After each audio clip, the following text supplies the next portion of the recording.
This edition of the Pest Geek Podcast is brought to you by Pest Routes. Pest Routes, supercharge your company with Pest Routes, the #1 pest control software to help you dominate your goals. Visit them at pestroutes.com and get your free demo.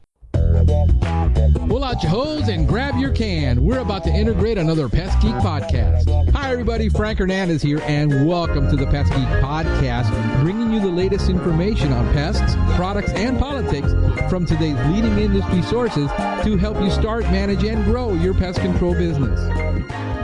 Hey, welcome back. Welcome back to another edition of the Pest Geek Podcast. I am Frank Hernandez, your Pest Geek, here discussing all things pest. We want to remind our audience to join in on the revolution. That's right, join in on the conversation, be part of the society. Pest Geek Podcast Listeners Group on Facebook. And we're on YouTube. We're on the web, pestgeekpodcast.com.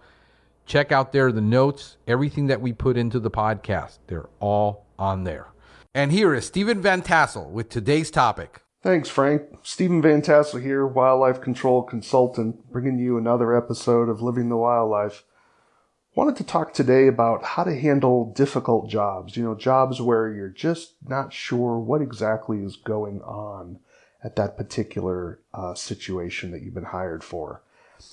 Presently I'm studying for the ACE exam. That's the Associate Certified Entomologist.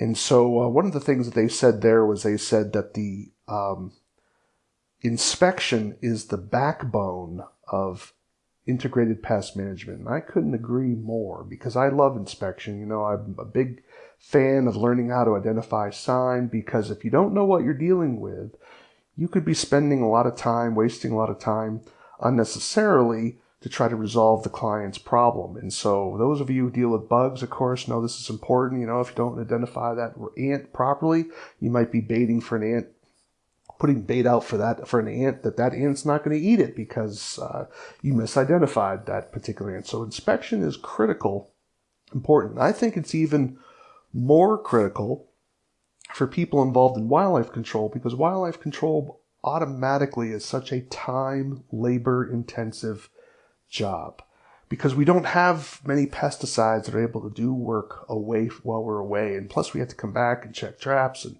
do one-way doors and the repairs. It's a much higher intensity job in terms of time. And so getting the inspection done correctly and identifying what is causing the problem is absolutely critical. But no matter how much you know, there's always going to be situations that are going to be giving you that what is going on here with this particular job. So I want to give you some strategies on how to move forward with that. But let me give you a story about the importance of inspection in terms of some of my own experience.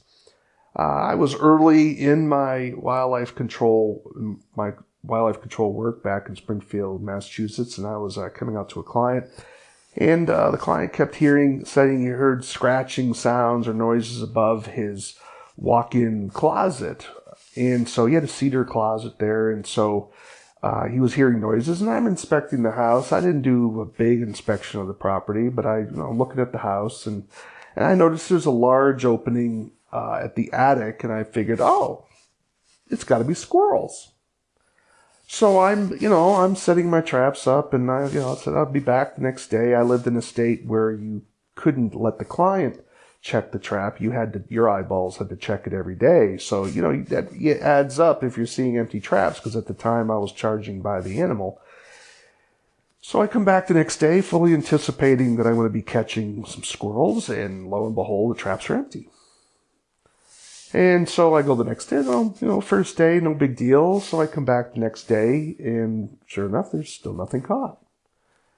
And I thought, well, this is kind of weird. So I'm checking my traps, making sure everything's working right. So I come back then the next day, and still nothing. And I asked the client, I said, are you still hearing noise up there? And the client said, no, I'm hearing it all the time. And so I finally says, well, if I don't catch something by this date, then I'm going to have to get up to that closet and take a closer look. So this was before the time I understood about the importance of closing that hole, putting a movement indicator over the hole, like either stapling some newspaper over the opening or putting some X with duct tape as a movement indicator to see if there's any animals moving in and out of that location. I didn't do that, so I wasn't sure if there was anything moving in and out of the room. This is why I was asking if he was still hearing noise. And so we finally get up into his, so it turns out I still wasn't catching anything. I was having some real doubts about my trapping ability and trapping prowess, and so it can really beat you down. So I'm up into his bedroom, and we're looking inside his walk-in closet. And so I said, well, we're going to have to look above this ceiling. And so we take a pry bar, and he's like, go for it. And I start pulling down some of the slats, and all of a sudden, all this, what I now know to be frass, it looked like sawdust being poured out, and then there were black ants, of course, probably carpenter ants, pouring out of that ceiling.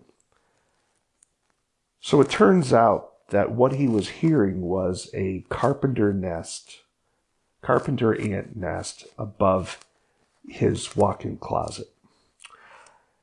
So what happened there was my failure to inspect sufficiently enough cost me a great deal of time and was actually working for a client that he should have been hiring a pest control operator, not a wildlife control operator. So the point is that this is why we have to have situations where we have to have a strategy for how we're dealing with situations where we think we know what was going on, but it wasn't that what was going on. So let me give you some tips. The first thing when you're talking with your client, usually you're talking to them on the phone and you're getting some background information. If you're by a computer, you want to Google Earth their house and get an understanding of the structure so it can help you interview your client better before you arrive. Is there any special equipment that you're going to need to handle that particular property? That's the ideal. If you can't do it, so be it, but you need to kind of get a little sense of what that client is dealing with to be sure you have the equipment. Do you have ladders tall enough to reach that particular building? Do you have access to a crawl space if you need to get into the attic? What kind of structure is it? What are the pieces of materials you're going to need to get that job done to even inspect it properly? That's number one. And then you're getting an idea of what the complaint is. And so is he hearing scratching? Is he thumping? Is he seeing droppings? Did he see anything? Has he tried to trap already? You're getting this sort of feedback. So all of the information your client gives you, we're going to call a symptom of the problem. It's not the problem, but it is a symptom of the problem. A sign is when you get signs when you arrive at the location and you see evidence of a dropping or hair, or you see the animal or a nest or a trail or something else, or maybe a hole with a smudge mark. That's a sign.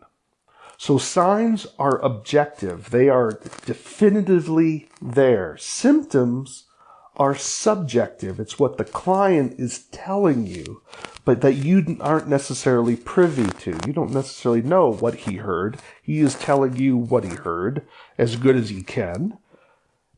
But that doesn't mean that they're accurate, because a lot of people are not accurate storytellers. Where the fish keeps growing an inch or two every year, they tell it. Some people are just what we call poor historians. So my point here is when you're talking with the client on the phone and you have a mental image of what you're going to be coming into, it's critical that the symptoms that the client is explaining to you match the signs that you see.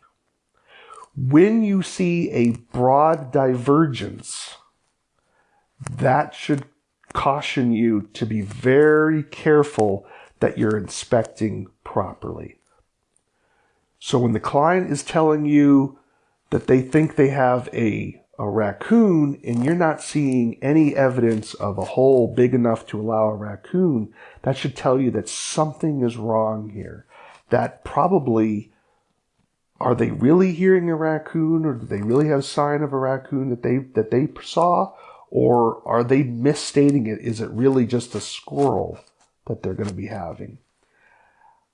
And you have to kind of keep an open mind, because you don't want to assume your clients are lying but you have to be sure that you match the signs with the symptoms that the client is doing that. And that's going to be very important because you always have to keep in the back of your mind that the client is simply wrong. What do they call it? Hallucinatory parasitosis or delucitory parasitosis? There's a delusion that sometimes people have that they have a problem when in fact they don't. It's caused by another thing. So what do you do when you're not exactly sure? Well, you want to make sure as how thoroughly were you able to inspect that house? Did you have high confidence that you didn't miss any holes or gaps in that particular house? One job I did where I think I've told the story before, I wasn't sure how the raccoon was getting into this garage, so I finally came back to the property. It was around dusk. And what did I see in the corner? I saw the corner of the roof moving, and lo and behold, the raccoon actually lifted the roof, squeezed through, and then the roof dropped down behind her. There was no hole. But if I was a more observant, I probably would have noticed body oils at that particular spot. How carefully did you look? So that's the first question you want to ask. Did you really look and really, really inspect that particular house? Are you really looking at it at the 1/4 inch level, if necessary? Right? So that's the first step. Second step is you want to ask yourself, were you able to see any droppings? Is the type of animals in that particular area, are you ruling out suspects? I mean, clearly if someone is saying that something is chewing up all of their birdseed overnight, well, that's probably not going to be a mouse. It's got to be something bigger than that. If they're hearing noises or scratches can be anything from mice to birds. But our rule of thumb is raccoons sound like elephants, squirrels sound like raccoons, mice sound like squirrels. That gives you an idea because people tend to overstate the noise of what they actually have. If you still haven't found anything, or the story that what you're seeing isn't matching what the client is seeing, you can always set up what's called a tracking trap. And I call it a track trap. But what you're doing is you're putting usually bait on the floor, on a surface, and then you're putting some sort of talcum powder around it, or you're putting baby powder, or flour. Flour can be useful if you're trying to attract rats to a location. And so you can see if there's going to be any footprints on that particular material. Another great choice is choosing the fluorescent orange chalk line material. That is an excellent because it actually fluoresces really, really nicely. So those would be another way to try to see if there's anything going on in that particular location. Trail cameras are another excellent choice. You'd want to choose a trail camera that has a blackout version. So it doesn't have a red light because a red light can be attractive to certain animals. So it's completely blackout. That it has video or multiple capture capability. If you're using them, make sure that you put them in an area where there's not going to be a lot of wind, where objects are going to be moving and causing it to fire prematurely. You also want to make sure it's pointed away from the sun, if possible, because the sun can really cause the picture to be all whited out, so you won't be able to see anything once the sun is hitting it. So those would be some excellent tools. You want to ask the person, have they talked to their neighbors? Has their neighbors seen anything? Because sometimes when a neighbor's looking at a house from a distance, they can see things that you wouldn't see because you're too close to the structure. Ask them to see if their neighbors have done.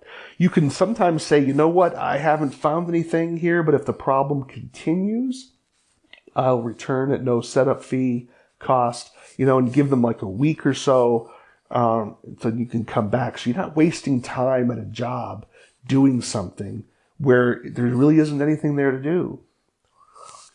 You have to consider alternatives. I had a job once where the client thought that they found a dropping in the middle of their basement floor. So they hired me to come out, and when I saw it, I was like, boy, that's kind of big. That's kind of raccoonish in terms of size. And so I'm inspecting this particular house, and I found nothing. But it was a big house. And I was like, no, I could be missing something. I don't think I am, but I could be. So I'm interviewing, the mother wasn't there at the time, and so I'm interviewing the older son, and I'm like, has this happened? Has this happened? Has anything knocked over? Raccoons tend to be bulls in the china closet. They'll knock things over because it was in the basement. So why isn't anything knocked around? Because if a raccoon was trapped in the basement, how did it get in here? And then how did it get out? And I noticed there was like a 6-year-old boy who was following us around. He seemed quite interested in what I was doing. And so it finally dawned on me that could it be the kid? And so, this is something where you want to approach with your client quite gently. So I asked the older son, I said, is it possible that this is from your younger brother? His answer was, could be. So what do you do in that type of situation? This is where you have to have the psychology side of things. And I'm not a big psychologist, but I'm learning. I try to grow in this particular area, how to deal with the emotional intelligence side. So I said, well, what we can do here is I put a can of sardines in the middle of the floor on some newspaper. And then I took some talcum powder and put the powder around the sardines. I said, if there's a raccoon here, the raccoon will come for the bait, and we'll see the tracks from the talcum powder. And I said, if that's the case, I'll come back. I won't charge the setup fee, and we'll catch the raccoon for you. I said, give me a call if there's anything coming back. Bottom line is I didn't get a call back. So you have to be sure that the symptoms that the client is explaining to you match the signs of when you arrive. Let me tell you another story about the importance of the inspection process. I had a call from an elderly lady who was hearing thumping underneath her floor. And I'll be frank with you, I thought this lady was just losing her mind. I was like, thumping under your floor, what is this? But I drove out there, and lo and behold, I go down. She had a little half basement, so I'm down in the half basement, and there was a crawl space under the rest of her house. And I completely thought this lady was crazy. Lo and behold, I'm shooting a flashlight down the crawl space, and what do I see? I see a starling underneath her floor.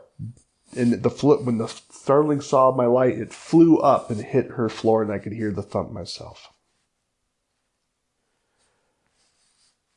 It's important to be sure that you listen carefully to your client, and even when you think they're crazy, that you keep an open mind. Not an open mind to every crazy story that the client may be telling you, but an open mind in the sense that, can I make their story fit the evidence that I'm seeing? Because the last ditch thing you want to go to is illusory parasitosis. That's where the client is actually imagining things that don't exist. To get to that level, you have to go a long way before you get to that level, and make sure you cross off every single alternative option. Because you should not encounter that very often. Because your clients are not really in the business, by and large, of lying to you. They may not be talking to you accurately. They may not be precise in what they're telling you. But you have got to make sure you learn how to read their information and look carefully and make sure that you're not in such a rush and that you have such preconceived ideas that you're missing the signs because you're not able to perceive the sign. This is why you have to have techniques that when you don't know how to resolve it, or you don't know what it is, that you can try those, so that the trail camera, the track traps, the movement indicators, checking again, and then also sometimes, just calling a client, calling a friend of yours, another person in the industry. This is one of the benefits of having a trade association like with NUCOA, where you can reach out to somebody or to a colleague and say, hey, I just need to pick your brain for a little bit. I'm having this particular issue and I don't know what's going on here. And sometimes they can perceive what you're telling them differently. If you're taking good photographs, you can share those photographs with a colleague and say, look, I need help identifying this particular issue. Have you seen this before? What could it be? Because ultimately, if we don't identify what that problem is with our client, we can't give them a good and proper solution. And that's why it's so important that you've got to be able to positively identify what the problem is to resolve it. Well, I hope you found that helpful, because it's a mindset that you have to adopt. Love to hear ideas. If you have other podcast subjects on wildlife control that you would love to hear, I'd love to hear from you. My name is Stephen Van Tassel. I'm with Wildlife Control Consultant. You can reach me at wildlifecontrolconsultant@gmail.com. Love to get some ideas. Love to hear some feedback from you. Get onto Facebook. Tell us how we're doing. Thank you for your time. Back to you, Frank. We hope you have enjoyed this edition of the Pest Geek Podcast. Until next time, have a pestacular day. Thank you for listening to the Pest Geek Podcast. If you have enjoyed the Pest Geek Podcast, please give us a rating, write a review, or subscribe to the channel. You can join the Pest Geek Society by visiting pestgeekpodcast.com. Thank you for listening. See you next time.